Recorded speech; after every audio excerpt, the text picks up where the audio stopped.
Pro Group Management, workers' comp that works for you.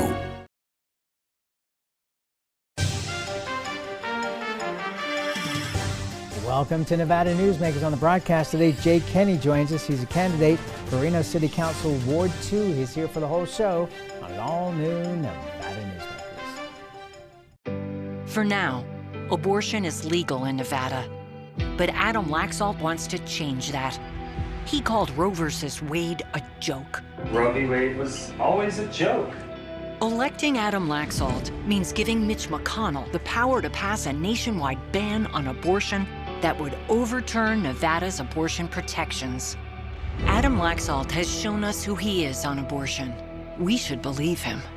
SMP is responsible for the content of this ad. Ahern Rentals began as Signal Gas Station on Las Vegas Boulevard. Founder John Ahern grew the business by offering rentals. His son Don built on John's legacy, growing Ahern Rentals into the largest independently owned American rental company, with 89 locations in 30 states. Don also brought his experience and vision to equipment manufacturing with Extreme Manufacturing and Snorkel.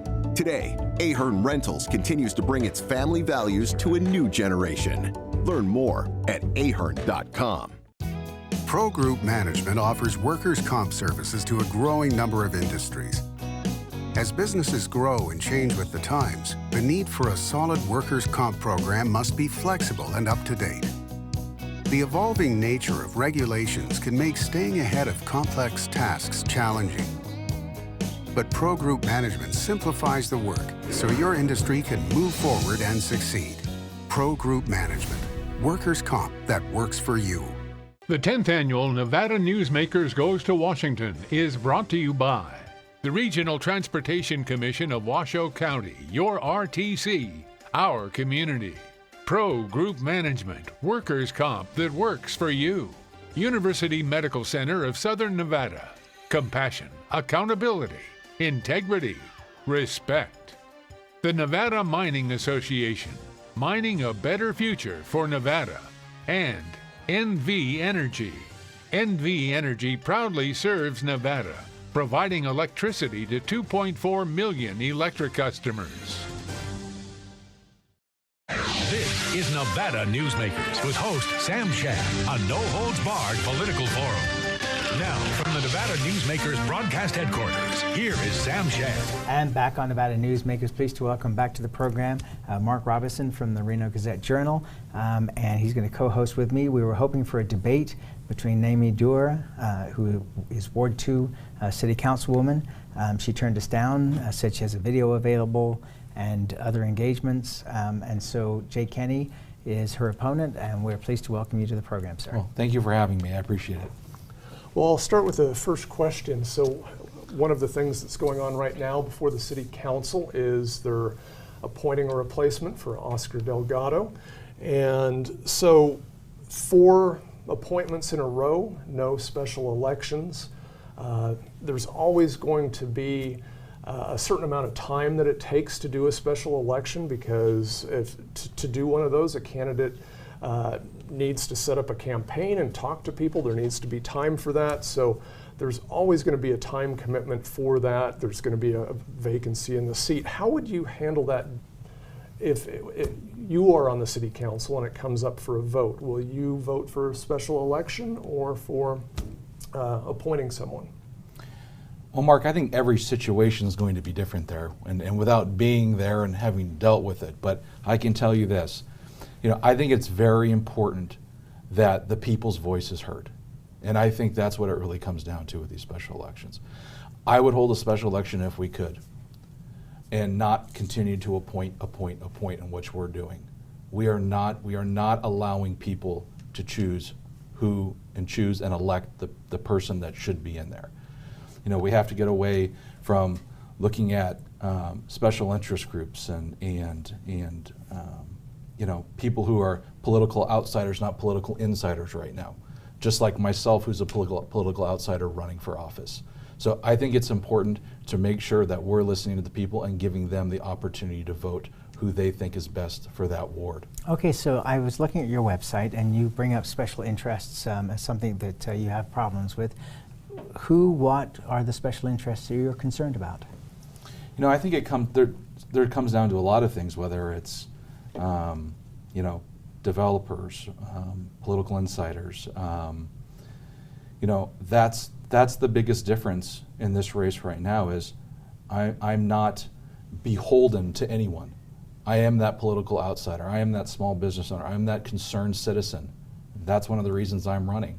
And that's why it's important to have election. That's why that's our democracy, and I think that's very important right now. Okay, so some of the themes on your website are that you want to develop workforce housing, housing in general.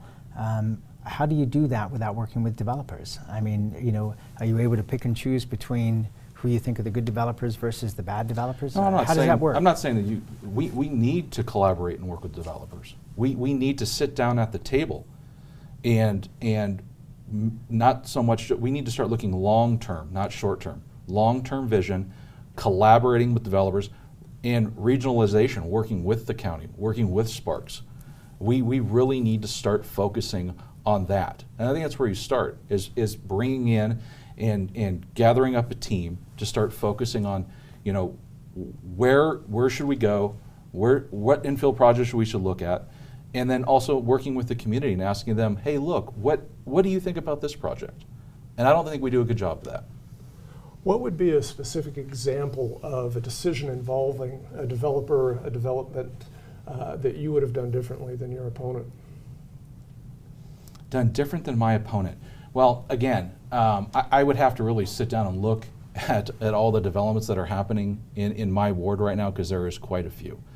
I would say we could probably look at the height of some of these, the buildings that are going up right now. Obviously, we need to really focus on where they're building, how many stories we're going up, whether it's 4 stories right next to a community. I think that's very important. We're starting to see a lot of that. There's a lot of areas of infill where we could focus on, in some of the industrial and commercial areas that we could probably work with. To put in what? To put in more housing? housing, Yeah. correct. I think that the biggest thing we really need to focus on is not so much the growth, but we really need to start focusing on infrastructure. I mean, that's where we're lacking right now. Sure, the population growth is going to continue, but we need to start focusing on infrastructure, and I think that's very important. Okay, when you say infrastructure, what specifically do you mean? Roads, And I mean, roads and sewer.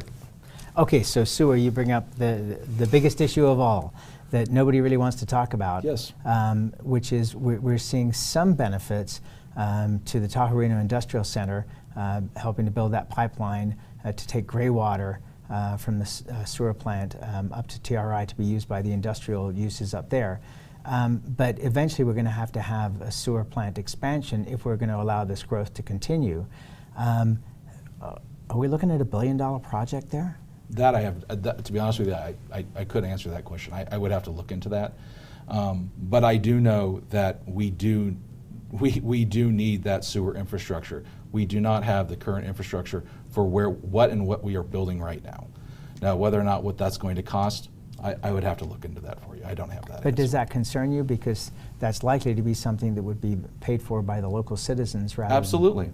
Absolutely. And especially right now in where we're at economically in the future right now and where inflation is heading, we really have to start making sure that we're fiscally conservative and making sure we know where the money's going in the budget right now. And obviously something like that, it would be a big hit, to families here in town. So we need to really make sure we're watching where the money's going. So with spending, what is a priority that you would do differently than what the current council's doing? Obviously right now I'd like to focus on public safety. I think that's where we're lacking. Without public safety, we're seeing businesses, downtown move, downtown close. We're seeing homelessness, continue to move, not only downtown, but starting to move out into the outer parts of the city, sleeping in parks. We have beds available, and I think that's where public safety is a key to our city, to making sure that it's safe and it's clean. People are not going to want to come to downtown Reno or move to Reno if they know we don't have a safe community. Especially as a family man with 2 young boys, and seeing issues that have come up, whether it's at a sports field or whether it's a school or whether it's in my neighborhood. You know, I want to feel safe. I want to make sure my kids feel safe. So I think that's one of the most important things right now. You talk about public safety. Something I raised as an issue well over a year ago on the program with law enforcement both in northern and southern Nevada was the potential for civil unrest and during and after elections. And at the time, both agencies told me that they were not concerned. And yet we saw problems at both ends of the state. Are you concerned that after this election that we're looking at civil unrest, and will the police be able to handle it? I don't see civil unrest happening, but I do see the rise in crime, not only here in Reno and in other cities that are close to us. And that's my concern. My concern is with the current population growth.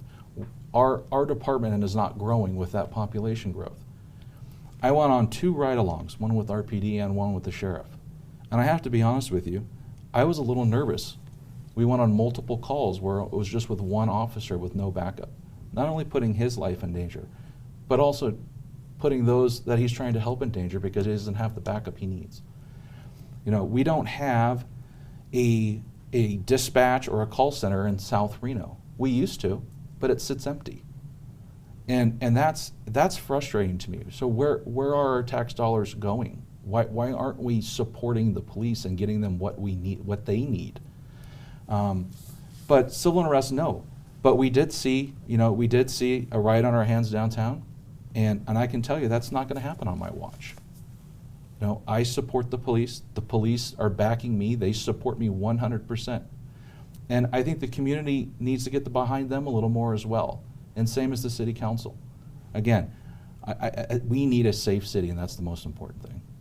How do you want to balance that, the preventative part of that equation compared with the opposite end of it, the punitive side of it, as far as more officers on the street or more services for people so that they don't end up in these situations where police need to be called? Well, again, I mean, obviously with public safety services, it's not only with officers, but we need to get mental health services involved as well. I mean, a lot of the calls they are going on has to do with mental health, has to do with homeless.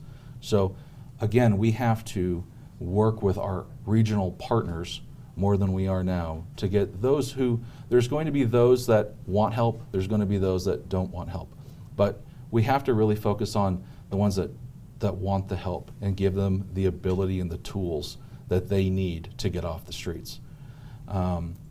Currently, the homeless, they don't want to go to the shelter right now. You can see them sitting outside. Their tents are outside. They're afraid to go in there. So obviously, we really need to start working on that arena and then the broader arena. But it really comes back to making sure the officers have the tools and the classrooms and the ability to then work with other partners in the area. All right, let's take a break. We'll come back more with Jay Kenny running for Ward 2 of the Reno City Council after this timeout. What kind of a man lies to women? This one. Steve Sisolak is lying to us about abortion, opposed to contraceptives, no exceptions for rape or incest, abortion ban. Joe Lombardo doesn't support any of those things. Sisolak is a desperate man trying to hold on to power. Our schools are unsafe, police are under attack, and families are struggling. What kind of a man covers up his failures with lies? This one. What do you count on? You count on your power every day. At NV Energy, we've always powered what's important to you, but we're not looking at the past. We're focused on the future. While our standards are high, our rates will remain low. And our commitment to renewables isn't just meeting standards, but leading the way. Because you can count on more than just your power. You can count on the company who brings it to you. That's our promise. You can count on it. I'm here at the Carson Valley Inn in Minden with Joey Whitaker. One of the things I love about the Carson Valley Inn here in beautiful downtown Minden is CV steak. I have eaten here so many times. Tell folks what they can expect when they come here to eat. It's a beautiful room, great service. We have certified Angus beef, seafood, lamb, a great range of appetizers, and wonderful desserts. Jean-Michel's done a great job of selecting some beautiful wines for us. The customers love it, and we've got a great selection of cocktails as well. It's not a long way to get away to the Carson Valley Inn. With Nevada's only transplant center and verified burn center, the science is here. With award-winning cardiologist and the state's only dedicated heart failure clinic, the talent is here. With Nevada's most advanced robotic surgery, the technology is here. And with the Silver State's only designated pediatric trauma center, hope is here. All because we are here. UMC. This is Nevada Newsmakers. And back on Nevada Newsmakers, we continue our conversation with Jay Kenny, who's running for the Ward 2 seat on the Reno City Council. And I'm joined by Mark Robison of the Reno Gazette Journal. Mark? Okay, so to continue what we were talking about, there's an issue of response times and how we can make that better for people, especially when jurisdictions overlap and where the emergency is, the closest response may not be from the jurisdiction where it's happening. And so what do you think the city council can do to make that better for the people who need emergency help in those situations? Again, I think you go back to obviously regionalization of working with your partners. And maybe we've gotten away from that. I would really have to look into that, Mark, and response times. But I do know that our response times are slower than they have been. And obviously, that's something that we really need to talk about. I don't think enough people in the neighborhoods understand how these officers and these firefighters, how their hands are tied at getting at the location where they need to. Do you think the relationship with REMSA needs to change, or how do you think that's working? To be honest with you, I don't know how that relationship is. I'm not there right now. I'm not in that position to see all what's really happening. But like I said, I can tell you this: when elected, I will make sure that we are sitting down at the table and talking, whether it's with the sheriff department, the police department, the Sparks PT, however we can work together with the Reno, with Truckee Meadows. I think that we just need to do a better job of planning and sitting down and working together. Okay, I think that most people would be in favor of increasing the police force. The question comes, of course, that that's not an inexpensive thing to do. I'm presuming that you're not looking to raise taxes, and so therefore, where would you look to move money to put it in going towards additional police? Well, great question, Sam. I think obviously just looking at looking inside the current budget and where we can I don't want to say move money, but however we can, put money in the correct place. Maybe we're heavy here, maybe we got too much meat on the bone here. Where we can focus. And that goes for not just police, that goes for money to senior citizens. Okay, but have you identified any areas so far that you could look at and say, okay, we're spending, it's not a huge amount, but discretionary funds that each city council person has to spend on whatever they choose. Is that an area that you'd look at and go, well, hey, that's, probably $300,000-$400,000 that we could move to something else pretty quickly? I would agree with that. Like I said, we're short, 20, 30, 40 officers to where we were. That's a huge amount of money. Yes. I'm not saying we don't need it. No. I'm just saying that's but that's where we're at right money. now, though. But, you have to go to the public. You have to ask them, do you feel safe? That's where it's really going to come down to. Obviously, if we can get another 4 or 5 officers hired through, wherever our discretionary spending is, that only benefits us. So obviously, we have a huge budget, and there's a ton of areas that I'm looking into right now. All right, let's take another break. We'll be back more with Jay Kenny, running for Ward 2 on the Reno City Council after this time out. Like a traditional handmade basket, retail is woven into the fabric of life in Nevada. From big box to mom and pop, retail supports our communities in countless ways. jobs for the disabled, team uniforms for kids, help for the elderly, and so much more. Retail employs over 1 in 10 workers. Retail supports Nevada, and we support retail. RANNV.org. The Nevada Builders Alliance has been protecting the interests of the construction industry for over 50 years. Our programs save members thousands of dollars every year and allow them to provide much-needed benefits to their employees. Our industry also allows Nevada to grow. If you're thinking about a career in the construction industry, reach out. And if you haven't thought of a career in construction, what are you waiting for? We are the Nevada Builders Alliance. Southwest Specialties has been making the homes and businesses of Nevada beautiful for more than 20 years. Their experienced designers and craftsmen create the walkways, backyards, water features, and a variety of outdoor cooking areas that add curb appeal and value to your investment. Call today or visit them at their website and see how they can make your outdoor spaces special.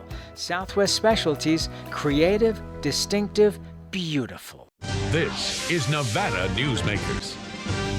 And back on Nevada Newsmakers, we continue our conversation with Jay Kenny. He's a candidate for Reno City Council, Ward 2, and I'm joined by my co-host, Mark Robison of the Reno Gazette Journal. So one concern that's often brought up by opponents running in the city council race is city debt. And so where do you think the issues are there? Well, currently right now, where the debt stands, I'm really just concerned of where inflation is heading right now and if we have really structured our debt correctly. You know, we've had an opportunity the last few years to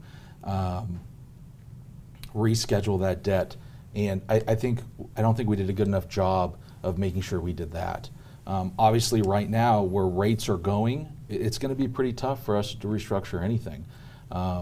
So again, I think that's where we have to really start looking at the budget and being aware of where we are spending money on certain projects. Let's take a look at the entertainment industry in our town, which is, a casino industry and all things affiliated with it. Mayor Sheevy was on the program not too long ago, and she was talking about the need for change, to be able to do things like esports in the bowling stadium, and to use the other facilities we have for other things than they've traditionally been used for. And in further conversations I've had with other people, they say the big conventions aren't coming to Reno anymore.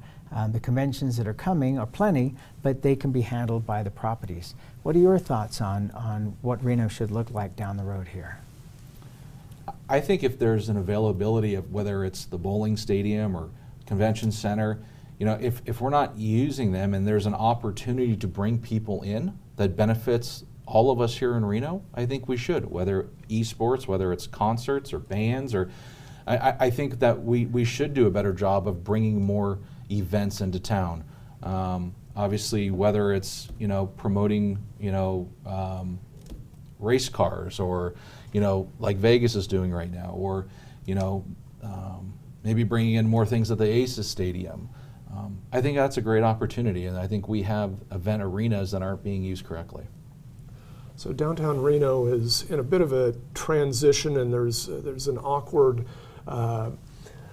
bike lanes through South Virginia Street, and many of the businesses down there say it's killing them, but it's also perhaps part of the evolution of downtown to switch to just different patterns down there. How do you see this this sort of micro mobility with bike lanes and the scooters downtown and its effect on the businesses there? I don't think it's working. I don't think the first scooter project worked, and I don't think this scooter's project is working as well. On one of my ride-alongs with the Reno Police Department, I saw multiple accidents. I saw one of the kids run into a car. Obviously, they're not wearing helmets. So, I mean, it's a big safety concern down there. They're riding wherever they want on the weekends. They're not obeying the laws, and it becomes a bigger issue. Now, with them, closing off one of the main streets, in and outside of downtown, again, I don't agree with that. I think we need to have a nice traffic flow, and you are seeing businesses close. Small businesses are the backbone of this community. We can't afford to have any more close. All right, and probably going to be our last question here. You talk about on your website infill inside the McCarran Loop.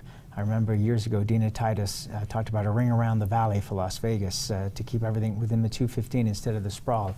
Is that what you want to see, that Reno is sprawling too much? Is that I want to see, or it is? No, is Reno sprawling too much, so therefore you want to see more infill projects within the McCarran Loop? I would like to see infill projects, but again, with the current population growth, it's not going to stop. Our vicinity to California, 220 miles to the Bay, you have a huge population that's going to continue to move here. So I don't think growth's going to stop. So we really just need to make sure that we're doing everything we can to, make sure that we're helping police officers, firefighters, nurses, teachers, making sure that they can still live here and have affordability for those types of jobs here in town, because that's important, and we're lacking those right now. So, sure, obviously infill is great, but obviously we're going to have to grow as well. But we have to grow as a community to make sure the infrastructure's there. And that's where we have to leave it. Thank you so much for doing this. We appreciate it. And as I said at the beginning of the program, we did offer your opponent an opportunity to be on this as a debate, and we were turned down. So good luck on the campaign trail. Well, I appreciate it, and thanks for having me tonight. And I think 8 years is long enough, and I think it's time for change. All right, and that's where we have to leave it. And we'll be right back. Modern boutique Ahern Hotel and Events Center in Las Vegas. Host meetings and events on 2 floors. Stay in luxurious rooms and suites. Unlimited branding opportunities. Regional Italian cuisine by Chef Mark Segrisi. Flexible event spaces. Full buyout options. Visit ahernhotel.com today. Hi, I'm Renee Summerhour, digital news anchor here at 7 at 7. Watch our streaming nonstop newscast immediately with your mobile phone. 7 at 7 is the new way for you to get every bit of local news you need in just 7 minutes. Breaking news, local neighborhood news, weather, and sports are just a click away. Reporters bring you all of what's happening in the Valley. From Roku, Amazon Fire, Apple TV, YouTube, and more. Get every bit of local news you need from the RJ and LVRJ.com.